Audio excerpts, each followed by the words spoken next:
دن کے اندر ہونا چاہیے. تو یہ بات تھی ناخن. ایک غلط فہمی جو پائی جاتی ہے ناخنوں کے کاٹنے کے تعلق سے وہ یہ ہے کہ کچھ لوگ یہ بیان کرتے ہیں کہ ناخنوں کو ایسا کاٹنا چاہیے. بولتے ہیں دعا کے لیے ہاتھ جیسا باندھتے ہیں, اس کے بعد وہ کہتے ہیں کہ پہلے یہ انگلی کا کاٹنا چاہیے, مطلب سیدھے ہاتھ کی انڈیکس فنگر, ٹھیک ہے, شہادت کی انگلی جس کو بولیں عام زبان میں, پھر اس کے بعد مڈل فنگر بیچ کی انگلی, پھر رنگ فنگر, پھر ٹھیک ہے یہ والی انگلی, اس کے بعد لٹل فنگر چھوٹی والی انگلی, پھر اس کے بعد یہ چھوٹی, پھر اس طرح سے انگوٹھا, اور آخر میں وہ کہتے ہیں سیدھے ہاتھ کے انگوٹھے کا کاٹنا چاہیے. امام نووی رحمہ اللہ نے مسلم کی شرح میں, ٹھیک ہے, صحیح مسلم کی شرح میں ایسی بات لکھی ہے, لیکن یہ نبی اکرم صلی اللہ علیہ وسلم سے عمل ثابت نہیں ہے, ٹھیک ہے.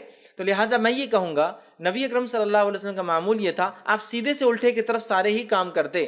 آپ بال کٹواتے سیدھے سے الٹے کی طرف, آپ ناخن کاٹتے سیدھے سے الٹے کی طرف. تو لہٰذا اس اصول کے مطابق میں آپ سے یہ کہوں گا سیدھے سے الٹے کی جانب جائیے. اب سیدھے میں جہاں سے آپ کو شروع کرنا ہے آپ کی مرضی, الٹے میں جہاں سے کرنا ہے, لیکن فرسٹ رائٹ سیکنڈ لیفٹ. سیدھے میں اور سیدھا کہے, سیدھے میں سیدھا تو پھر یہ انگوٹھا پہلے آتا ہے, سیدھے میں سیدھا, لیکن سیدھے سے شروع کرنا ہے. آپ چاہے ادھر سے کیجئے, ادھر سے کیجئے, بیچ سے کیجئے, وہ آپ کی مرضی ہے.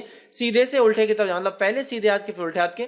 سیم معاملہ پیروں کے ناخن کے ہوگا, پہلے سیدھے پیر کے اور پھر الٹے پیر کے. اب سیدھے پیر میں آپ کو کہاں سے چالو کرنا ہے آپ کی مرضی, الٹے پیر میں آپ کو کہاں سے چالو کرنا ہے آپ کی مرضی, لیکن شروعات سیدھے پیر سے الٹے پیر کی طرف ہوں گی. سمجھے آپ بات کو؟ تو لہٰذا ناخن کاٹنے کا طریقہ یہ کہ پہلے سیدھے ہاتھ کے پھر الٹے ہاتھ کے.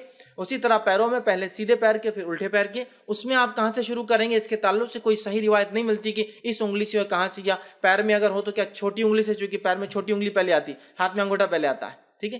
تو کیسا کرے, اس تعلق سے کوئی روایت نہیں ملتی. لہٰذا سیدھے سے الٹے کا اصول یاد رکھیے, رائٹ کے فرسٹ دین لیفٹ. اب رائٹ میں آپ کو جو بہتر لگے, جو سہولت ہو, جو آسان ہو, آپ اس کو کر سکتے ہیں یا کرنا چاہیے, ٹھیک ہے. تو ناخنوں کو صاف کرنا یہ صحابہ کا عمل ہے, اور اس کی میکسیمم لیمٹ 40 ڈیز کی دیے. ہمیں کوشش کرنا چاہیے 40 دن کے اندر ہمارے ناخنوں کو ہم کاٹ لے. یاد رکھیں.